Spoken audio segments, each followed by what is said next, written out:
안녕하세요. 오늘은 로지스틱 레그레션에 대해서 한번 알아보도록 하겠습니다. 로지스틱 레그레션은 바이너리 클래시피케이션에 상당히 많이 사용되고요. 예를 들어서 이메일 데이터가 있을 경우에는 이 이메일이 스팸인지 아닌지, 사람 데이터가 있을 경우에는 이 사람이 남자인지 여자인지 구별할 때 상당히 많이 사용됩니다. 리니어 레그레션과의 차이점은요. 리니어 레그레션의 결과값은 연속적인 값이고 로지스틱 레그레션의 결과값은 범주값입니다. 예를 들어서 날씨로 예를 들어 볼게요.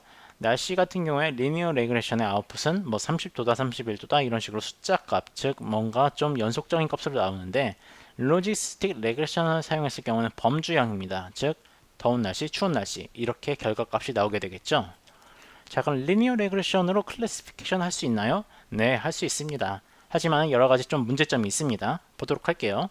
자, 여기 리니어 레그레션이 있습니다. 그리고 0.5를 기준으로 0.5보다 높으면은 더운 날씨, 0.5보다 낮으면은 추운 날씨라고 할 수가 있겠습니다.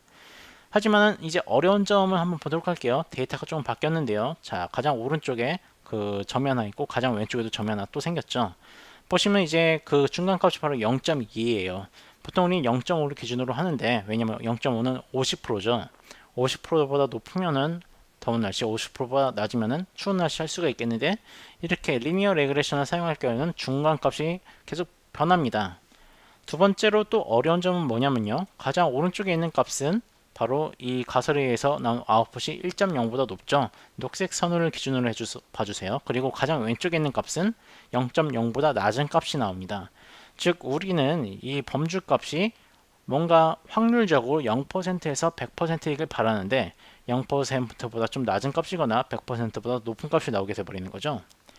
해서 이런 점들 때문에 리니어 레그레션을 사용하면 뭔가 이 바이너리 클래시피케이션 할 때 또는 클래시피케이션 할 때 어려움을 겪게 되는 거겠죠. 이러한 이유로 이제 시그모이드 펑션을 알아야 되는데요. 시그모이드 펑션 같은 경우에는 자 로지스틱 레그레션에서 가장 최후에 사용되는 거고요. 그 이유는 바로 이 시그모이드 펑션은 항상 0부터 1의 값을 출력하게 됩니다. 즉 시그모이드 펑션의 아웃풋은 0부터 1의 값을 준다. 즉 확률로 사용할 수 있다 라는 큰 장점이 있는데요. 이 공식은 바로 1 더하기 오일러 넘버 2의 마이너스 z승 분의 1입니다. 어려울 것은 없고요. 이 z 같은 경우에는 바로 이 데이터 트랜스포즈 x 즉 리니어 레그레션의 아웃풋을 직접 사용하면 되겠습니다. 즉 리니어 레그레션의 값을 이 시그모이드의 인풋으로 사용하고 시그모이드의 아웃풋 값을 결과적으로 범주로 사용하게 되는 거죠. 즉 여기에 아웃풋을 확률로 사용함으로써 0.5보다 높으면 50%보다 높다 그리고 낮으면 50%보다 낮다 라는 식으로 해가지고 true, false를 결정할 수가 있는 거겠죠. 결과값이 0부터 1이기 때문에 자, 이 클래시피케이션에서 이 바이너리 클래시피케이션에서는 바로 이 로지스틱 레그레션을 상당히 많이 사용하게 됩니다. 자, 그러면은 이제 옵티마이즈를 한번 봐야죠. 최적화 어떻게 해서 어떻게 이 데이터 값을 가중치 값을 우리가 가장 좋은 가중치 값을 찾을 수 있겠느냐라는 것을 알 수 있어야겠는데요. 자, 결과적으로는 이 미니마이징 코스트 펑션이 형답이 되겠죠. 코스트 펑션을 최소화함으로써 이 가장 알맞은 데이터 값을 찾을 수가 있습니다. 자, 코스트라 하면요. 여기 녹색 데이터가 실제 값이고 빨간색 데이터 포인트가 여러분들 가설에 의해서 나온 값이라고 할 때 두 개의 차이점을 바로 코스트라고 합니다. 그래서 데이터가 한 개 이상일 경우에는 전부 다 더해줘서 총 데이터의 개수를 나눈 값, 평균 값으로 코스트로 얘기할 수가 있겠고요.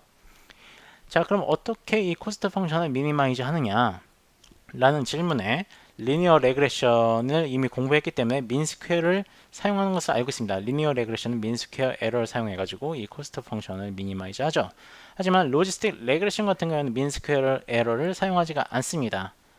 자, 왜냐하면요, 이 민스퀘어 에러를 할 경우에 이 스퀘어에 집중해야 돼요. 스퀘어를 할 경우에는 이 시그모이드 펑션 때문에 결과적으로는 이 결과값이 뭔가 볼 쉐이프가 나오지가 않아요. 즉 로컬 미니멈들이 상당히 많아지고 그라디언트 디센트를 통해서 최적의 데이터 값을 찾을 때 결국에는 가장 낮은 값이 아닌 뭔가 개 중에 하나의 로컬 미니멈에 멈추게 되겠죠. 이러한 이유로 민스퀘어 에러를 사용하지 않고요. 결과적으로 로그 로스라는 것을 사용하게 됩니다. 크로스 엔트로피와 동일하고요. 여기 예제를 한번 보도록 할게요. 자, y는 1일 경우에는 지금 보시는 마이너스 로그 h 데이터 x를 사용합니다. 이럴 경우에 어떤 특징이 나타나면요. 이 가설 h 데이터 x의 값이 1일 경우에 즉 우리의 실제 값과 동일할 경우에는 이 코스트가 0이 나오게 되고요. 그리고 만약에 이 y가 1일 때 이 가설값이 1이 아닐 경우에는 1에서 멀어지게 될 경우에는 코스트가 점점 늘어난 것을 보실 수가 있습니다. 자, 그리고 y가 0일 때는 마이너스 로그에 1 마이너스 hx를 쓰게 되는데요. 마찬가지로 이 가설에 의한 결과값이 0일 경우에는 코스트가 0입니다. 발생되지가 않아요. 왜냐하면 두 개의 값이 차이가 없기 때문이죠. 하지만은 이 가설에 의한 값이 0에서부터 멀어질 경우에 코스트가 점점 늘어나는 것을 볼 수가 있겠습니다.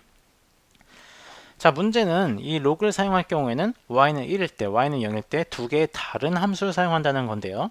이 두 개의 다른 함수를 사용해서 어떻게 하나의 함수로 묶을 수가 있겠느냐 라는 질문에 묶을 수 있습니다. 보시는 것처럼 이렇게 묶을 수가 있겠는데요. 자, 복잡해 보이지만 실제로는 아까 보셨던 것과 동일합니다. y는 1일 때 오른쪽에 있는 변이 없는 것과 마찬가지죠. 왜냐하면 1-y가 0이 돼버리기 때문에 결과적으로 y는 1일 때 마이너스 로그 hx라는 아까 보셨던 함수와 동일하게 되고요. 그리고 y가 0일 경우에는 왼쪽에 있는 변이 사라지게 되겠죠. 왜냐하면 y가 0이기 때문에 y는 0이니까 이쪽이 아예 제거가 되는 거죠. 그리고 마이너스 로그 1 마이너스 hx라는 아까 보셨던 함수와 동일하게 됩니다. 그래가지고 이 마이너스 왼쪽 쭉 뽑아내면 이와 같이 변하게 되고요. 데이터가 여러 개 있을 경우에는 전부 다 썸업 해준 다음에 데이터의 개수로 나눠지면 우리들의 코스트 펑션이 되겠죠. 그리고 그라디언트 디센트를 통해 가지고 이 코스트 펑션을 데이터 값으로 편미분 해가지고 결과적으로 최적의 데이터를 찾을 수가 있겠습니다. 자, 오늘은 여기까지고요. 언제나 시청 감사하고 또 다음 비디오에서 뵙도록 하겠습니다. 감사합니다.